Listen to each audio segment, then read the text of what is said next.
क्या मोदी सरकार अब उस रास्ते पर चलने को मजबूर हो गई है जिसकी मांग राहुल गांधी सालों से करते आ रहे हैं? क्या गब्बर सिंह टैक्स कहे जाने वाली जीएसटी के उस विवादित हिस्से को अब सरकार हटाने वाली है? क्या मोदी गवर्नमेंट आखिरकार जीएसटी पर यू टर्न लेने जा रही है?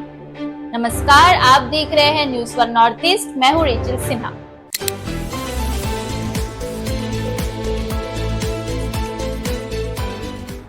आज हम बात करेंगे उस बड़ी खबर की जो आपके जेब को सीधा प्रभावित करती है। वो खबर जिसे कोई सियासी बयानबाजी नहीं बल्कि जनता की जीत कही जा रही है। राहुल गांधी की वर्षों से चली आ रही मांग के आगे मोदी सरकार आखिरकार झुकती दिखाई दे रही है। जिस जीएसटी को राहुल गांधी ने बार बार गब्बर सिंह टैक्स कहा, उसी के सबसे विवादित स्लैब यानी 12% जीएसटी स्लैब को हटाने की तैयारी अब सरकार कर रही है। गब्बर सिंह टैक्स 5 अलग अलग टैक्स बना दिए। छोटे व्यापारी को अभी तक नहीं समझ आई क्या है ये। एक तरफ से इनकम टैक्स वाले लोग आते हैं, दूसरी तरफ से पुलिस वाले आते हैं, बर्बाद कर दिया सबको। मीडिया रिपोर्ट्स के अनुसार 12% का पूरा स्लैब हटाने या इसके तहत आने वाले आवश्यक वस्तुओं को 5% स्लैब में लाने पर सरकार गंभीरता से विचार कर रही है। वो लगातार कह रहे हैं कि जिस एक देश एक टैक्स की कल्पना यूपीए सरकार में मनमोहन सिंह और प्रणब मुखर्जी ने की थी, उसे एनडीए सरकार ने कठिन, भ्रमित और असमान बना दिया। भारत में फिलहाल 4 स्लैब में जीएसटी वसूला जाता है। 5% रोजमर्रा की जरूरी सामान पर, 12% मध्यम श्रेणी की रोजमर्रा की वस्तुएं, 18% गैर आवश्यक लेकिन उपयोगी वस्तुएं और 28% लग्जरी व सिनेमा, ऑटोमोबाइल, तंबाकू जैसी वस्तुओं पर। 12% का ये स्लैब आम आदमी की जेब पर सीधा असर डालता है। टूथपेस्ट, टूथ पाउडर, छाता, सिलाई मशीन, प्रेशर कुकर, बच्चों के पैकेट फूड, स्टेशनरी आइटम्स पर 12% का जीएसटी लगता है।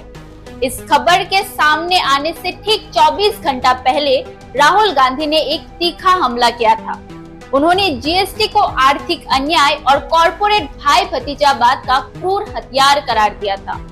उन्होंने कहा 8 साल में जीएसटी ने एमएसएमई को कुचला, गरीबों को दंडित किया और राज्य को कमजोर किया। राहुल गांधी ने ये भी कहा कि मोदी सरकार ने जीएसटी को इतना जटिल बना दिया कि छोटे व्यापारी और दुकानदार अब रेड ट्रैप में फंसे हुए हैं, जबकि बड़े कॉर्पोरेट अपने अकाउंटेंट्स की मदद से लूप होल निकाल लेते हैं। तो क्या ये अचानक दरियादिली महज संयोग है या फिर इसके पीछे भी कोई गहरी साजिश छुपी है? दरअसल आरबीआई की हालिया रिपोर्ट बताती है कि हर भारतीय पर औसतन 88,000 का कर्ज है और ये आंकड़ा बीते 2 साल में 90,000 तक पहुंच गया है। इसके साथ ही डोमेस्टिक सेविंग में भारी गिरावट आई है, यानी कि आम आदमी अब कर्जे में डूबा है और बचत नहीं कर पा रहा। तो सरकार ने ये बात शायद समझ ली कि अब ये जरूरी हो गया है कि जीएसटी सिस्टम को सिंप्लीफाई किया जाए। वो निर्मला सीतारमण, जिन्होंने कभी प्याज की महंगाई पर कहा था मैं प्याज नहीं खाती, अब उन्हीं के नेतृत्व में दूध, दही, पॉपकॉर्न पर लगाए गए टैक्स पर पुनर्विचार हो रहा है। क्योंकि जब एक आम इंसान दिन भर हर छोटी चीज पर जीएसटी दे रहा है, टूथपेस्ट से लेकर मोबाइल रिचार्ज, कपड़े से लेकर शू, सब कुछ, और फिर साल में इनकम टैक्स भी देता है, तो वो सच में दब जाता है, यानी डायरेक्ट टैक्स भी और इनडायरेक्ट टैक्स भी।